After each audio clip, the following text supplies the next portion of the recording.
बिल्कुल ऐसे ही है। और आपको पता है कि रमज़ान शरीफ के अंदर मुकद्दस महीना है, इसमें आईटीपी की और दूसरी पुलिस की ड्यूटी बहुत ज़्यादा बढ़ जाती है। अब ये रश को हमने मैनेज किया, इसके बाद हमारी मसाजिद ड्यूटी है, इमाम बारगाह की ड्यूटी है। अच्छा। हाँ, उसके बाद फिर मार्केट्स के अंदर ड्यूटी है।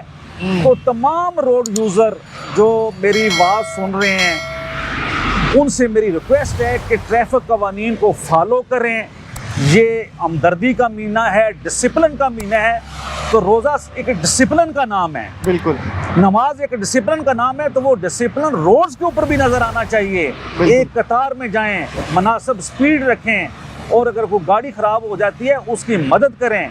और अल्हम्दुलिल्लाह आईटीबी के पास हमारी हेल्पलाइन मौजूद हैं, तो वो अगर कोई गाड़ी ख़राब हो जाती है, धक्का लगाना पड़ता है, या मतलब कोई उसके वो गर्म हो जाती है, तो आईटीपी उनके साथ उसी वक्त पहुंचती है और उन गाड़ी ठीक करके उनको अपने घर की तरफ रवाना करती है।